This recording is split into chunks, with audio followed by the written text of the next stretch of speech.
Dear learners, आज हम जो करने जा रहे हैं ना वो क्या है, पास्ट इंडेफिनिट टेंस है ना, इसके यूजेस हमें करने हैं। ठीक है, तो यहां पर uses of past indefinite tense.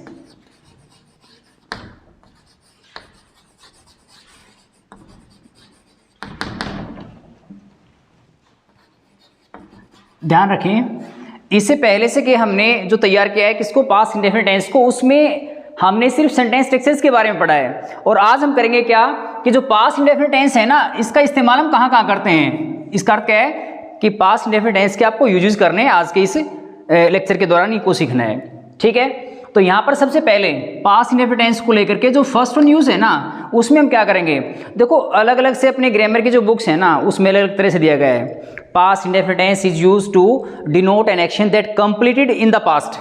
ठीक है, it occurs with the adverbs और एडवर्ब फ्रेजेस। भी कहने का अर्थ क्या है कि आपको सेंटेंसेस के अंदर है ना कुछ एडवर्ब्स मिलेंगे या एडवर्ब फ्रेजेस मिलेंगे, जिनके साथ आपको सिर्फ पास्ट इंडेफिनिट टेंस का ही प्रयोग करना है। ठीक है, तो यहां पर फर्स्ट वन यूज में हम कर रहे हैं विद द एडवर्ब्स और एडवर्ब फ्रेजेस और एडवर्ब फ्रेजेस। कौन से एडवर्ब्स हैं, कौन से एडवर्ब फ्रेजेस हैं, उनका ध्यान आपको रखना है। ठीक है, तो सबसे पहले मैं कह दूं यस्टरडे, इसके बाद लास्ट। लास्ट को लेकर के आपको क्या मिलेगा, last week, last year, last month, कुछ भी अपने पास में। लास्ट नाइट कह दूं मैं, लास्ट मंथ, इस रूप में आपको मिलेगा। ठीक है, पहले तो आपको क्या करना है, यस्टरडे ये आपको मिले, पास्ट इंडेफिनिट टेंस का प्रयोग करना है। उसके बाद लास्ट, लास्ट किस रूप में, जैसे मैं कहूँगी लास्ट वीक है, लास्ट मंथ है, लास्ट ईयर है, लास्ट नाइट है, इस रूप में आपको मिलेगा। और इसके अलावा अपने पास में फिर एगो, ये भी इस रूप में, 2 days एगो, 3 months एगो,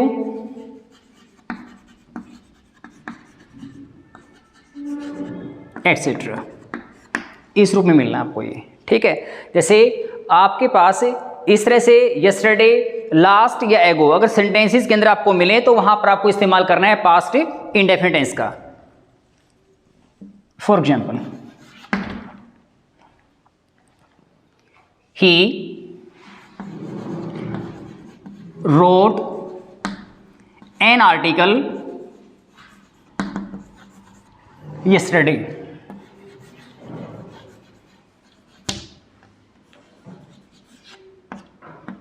ठीक है, yesterday आया यहां पर, ये एडवर्ब अपने पास में, एडवर्ब ऑफ टाइम है। हमने क्या इस्तेमाल किया, वर्ब जो है उसकी सेकंड फॉर्म, या फिर मैं ये कहूं कि पास्ट इंडेफिनिट टेंस का हमने प्रयोग किया, सेंटेंस अपना अफर्मेटिव है। ठीक है, then she bought a cow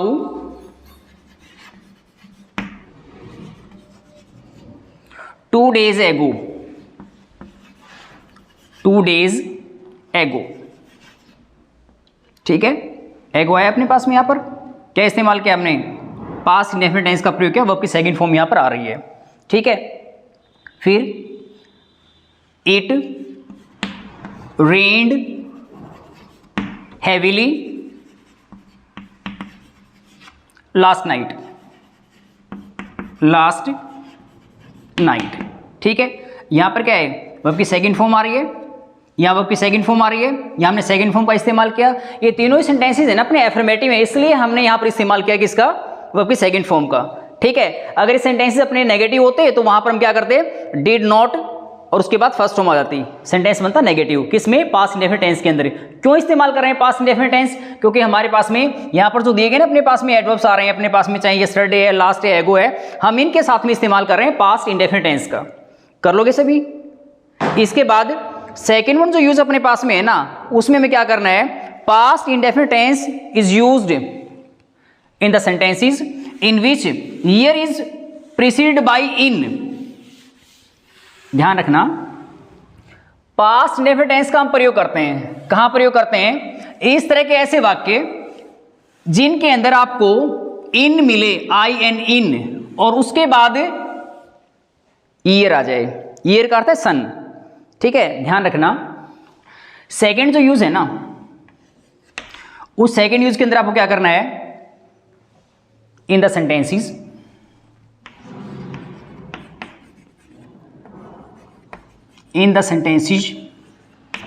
in which year is preceded by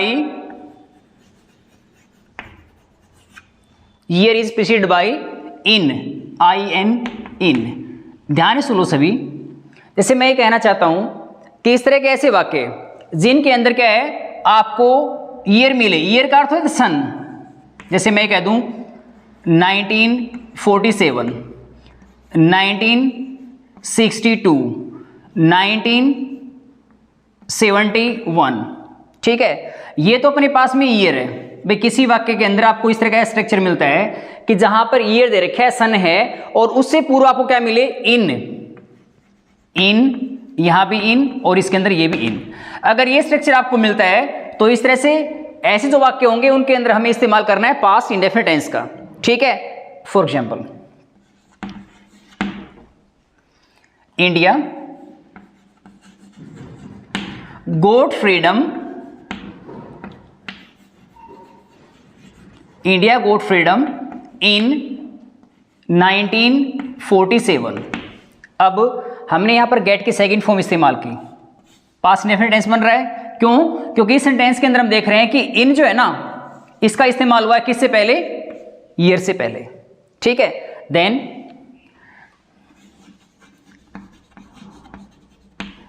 Gandhi ji died in 1948, ठीक है। डाई की सेकंड फॉर्म में डाइड क्यों इस्तेमाल किया, स्ट्रक्चर को हम देख रहे हैं। क्या ईयर जो अपने पास में है ना, सन है, उससे पहले हमने किसका इस्तेमाल किया, इनका, तो यहां पर पास्ट इंडेफिनिट टेंस हो जाएगा, ठीक है। जैसे the war between India and Pakistan took place in 1965, ठीक है। ध्यान रखना, युद्ध किसके बीच में, भारत और पाकिस्तान के बीच में हुआ, कब, 1965 में। हमें स्ट्रक्चर देखना है यहां पर, सिर्फ ये क्या, जो यहां पर ईयर है ना, सन है, इससे पूर्व हमने किसका इस्तेमाल किया, इनका प्रयोग किया। तो यहां पर क्या कर रहे हैं फिर हम, वर्ब की सेकंड फॉर्म, टेक की सेकंड फॉर्म टुक, इसका मतलब पास्ट इंडेफिनिट टेंस बना है। दूसरा जो यूज है ना, उसमें क्या किया कि भी अगर आपको सेंटेंसेस मिले, इस तरह के ऐसे सेंटेंसेस जिनके अंदर हमें क्या मिल रहा है, सन, ईयर जो मिल रहा है, और उससे पहले अगर इन आ जाए तो आपको पास्ट इंडेफिनिट टेंस का प्रयोग करना पड़ेगा। इसके बाद थर्ड वन जो यूज हम करेंगे, पास्ट इंडेफिनिट टेंस का प्रयोग कहां करना है, टू डिनोट हैबिचुअल डीड, आदतन जो कार्य होते हैं ना, उनको व्यक्त करने के लिए।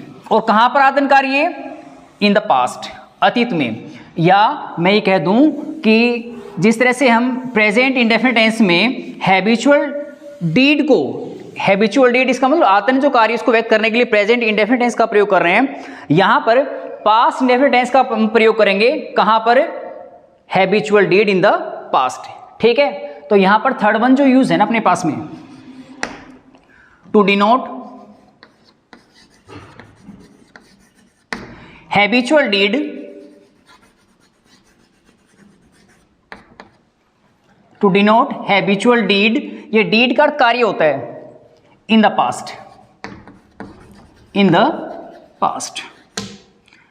अतीत में है ना, किसी की कोई आदत है किसी काम को करने की, अगर उसको हमें व्यक्त करना है ना, तो हमें इस्तेमाल करना पड़ेगा पास्ट इंडेफिनिट टेंस का। एक आपको ये भी ध्यान होगा, जैसे आप मॉडल ऑक्सिलरीज करते हो ना, तो वहां पर अपने पास एक मॉडल ऑक्सिलरी से की वुड होती है, वुड मॉडल ऑक्सिलरी है ना, इसका इस्तेमाल भी हम habitual deed in the past, अतीत में कोई आतन कार्य है उसको व्यक्त करने के लिए करते हैं। किसका प्रयोग, वुड का प्रयोग, जैसे मोडल ऑक्सिलरीज का जो टॉपिक है, तो मोडल ऑक्सिलरीज में हम वुड का इस्तेमाल करते हैं किसको व्यक्त करने के लिए, habitual did in the past. और टेंसेस की हम बात करेंगे तो वहां पर हमें पास्ट इंडेफिनिट टेंस का प्रयोग करना पड़ता है। For example, Gandhi always spoke the truth, spoke the truth. Gandhi ji हमेशा सत्य बोला करते थे, ठीक है। They often made fun of me, वे अक्सर जो है मेरा मजाक उड़ाया करते थे, ठीक है। He played with us, he played with us, वह हमारे साथ खेला करता था, ठीक है। कर लोगे आप इसे। क्या है कि अगर अतीत में किसी काम को करने की हमारी जो आदत है उसको अगर व्यक्त करना है तो आप इस्तेमाल करेंगे पास्ट इंडेफिनिट टेंस का, ठीक है। इसके बाद जो अपने पास फोर्थ वन यूज है किसका, पास्ट इंडेफिनिट टेंस का, इसमें क्या करना है हमें, कंडीशनल जो सेंटेंसेस है ना वहां पर आपको इस्तेमाल करना पड़ता है किसका, पास्ट इंडेफिनिट टेंस का। कब करते हैं, एक बार ध्यान देना आप सभी। जैसे कंडीशनल सेंटेंसेस को लेकर के आपको पता होना चाहिए, इस तरह के ऐसे सेंटेंसेस है ना, इनमें हम कंजंक्शंस का प्रयोग करते हैं जो कंडीशन को व्यक्त करती हैं। और कंडीशन को व्यक्त करने वाले जो कंजंक्शन अपने पास में है ना, उसमें विशेष तौर पर आप याद रखना इफ और अनलेस, इफ और अनलेस। इसके अलावा जो है ना आपको कंडीशनल सेंटेंसेस में सपोज, सपोजिंग, इन केस, ये भी आपको मिल सकते हैं, ठीक है। लेकिन विशेष तौर पर जो है आपको पहचान कर लेनी है कंडीशनल सेंटेंसेस की इफ और अनलेस से। इसके अलावा मैंने आपसे ये भी कहा कि भी सपोज भी आपको मिल सकता है, ठीक है, सपोजिंग मिल सकता है, इन केस भी आपको मिल सकता है। और इस तरह से इन केस मिले, सपोज या सपोजिंग मिले, अनलेस या इफ मिलता है, तो ऐसे जो वाक्य होंगे ना उनको हम क्या कहेंगे, कंडीशनल सेंटेंसेस कहेंगे या शर्त वाले वाक्य जो होंगे, ठीक है। आपको पास्ट इंडेफिनिट टेंस का प्रयोग करना है, कहां पर करना है, कंडीशनल सेंटेंसेस में। किस तरह से कैसे करेंगे उसको एक बार समझ लेना आप ये। तो फोर्थ वन जो यूज है ना अपने पास में, उसमें आपको क्या करना है, पास्ट इंडेफिनिट टेंस का प्रयोग। कहां पर, कंडीशनल सेंटेंसेस में, in the conditional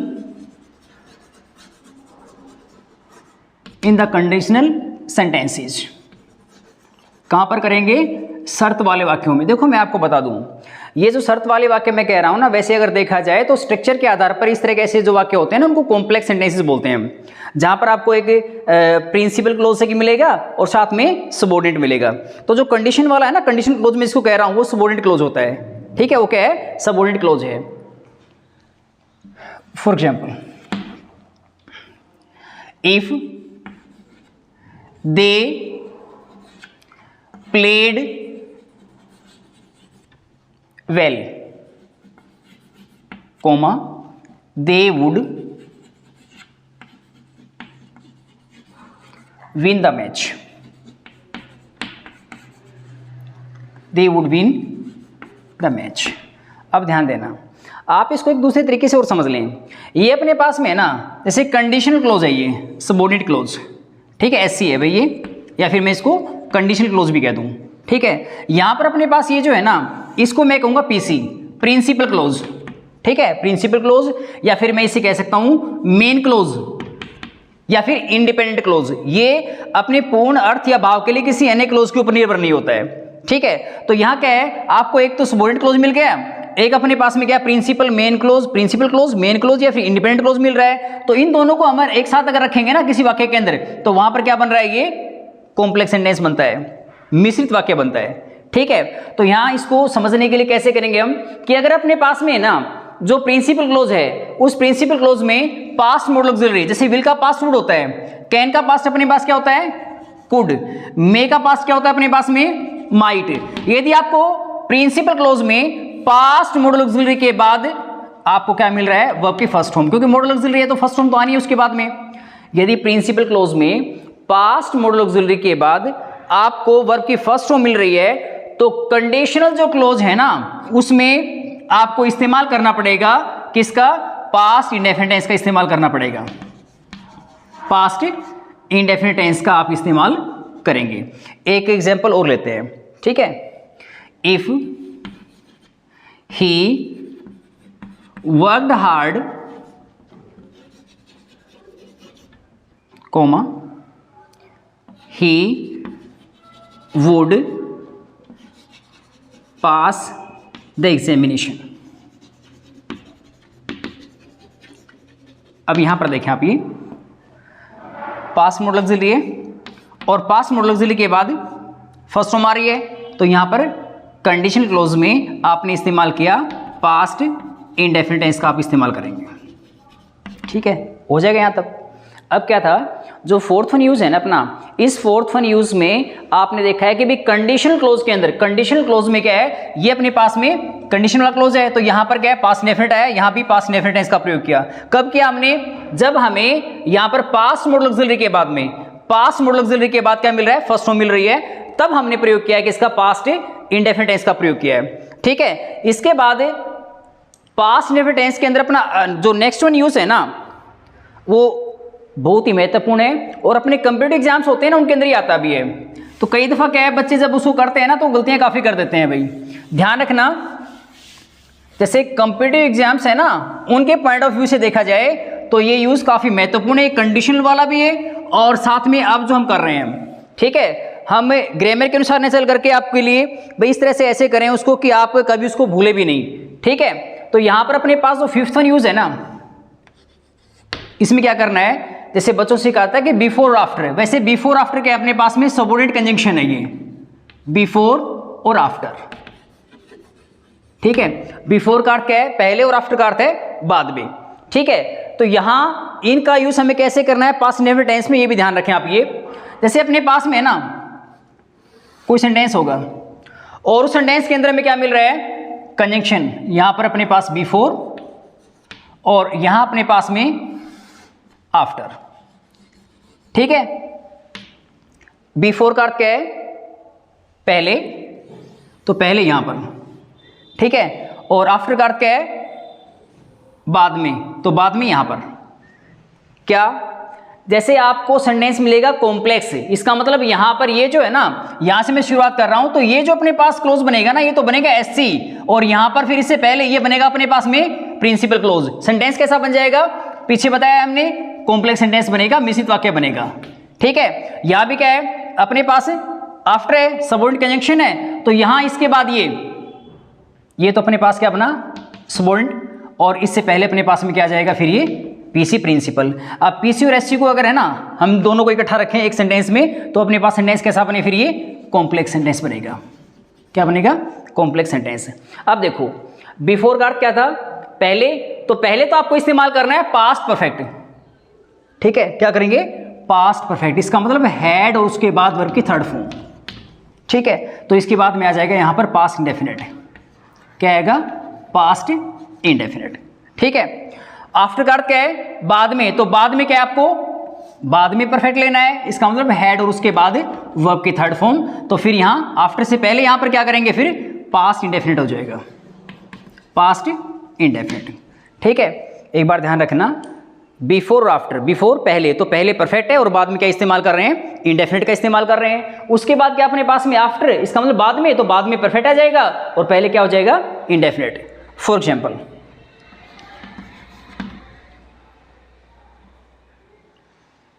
the patient had died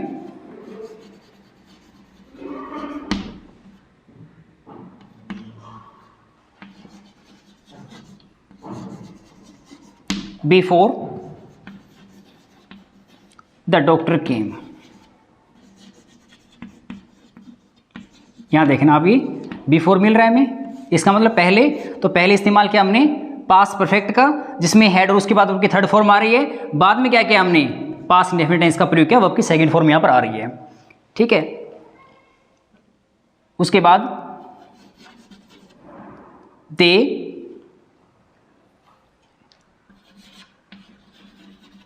reached the station, कब, after the train had left. ठीक है, आफ्टर क्या है, बाद में क्या इस्तेमाल किया, पास्ट परफेक्ट, हैड और उसके बाद वर्ब की थर्ड फॉर्म, तो फिर यहां पर वर्ब की सेकंड फॉर्म या फिर मैं कहूं कि पास्ट इंडेफिनिट टेंस का हम प्रयोग करेंगे। एग्जांपल और लेते हैं, she came after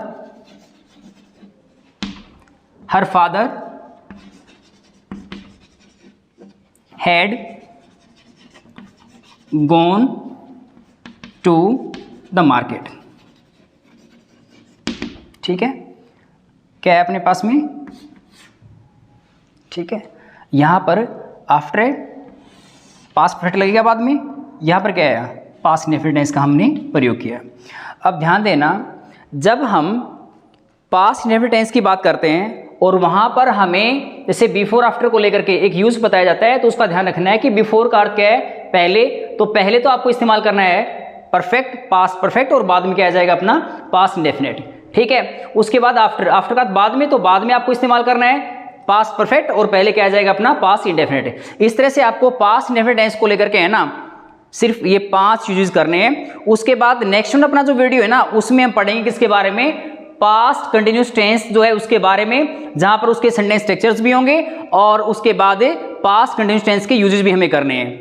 thank you.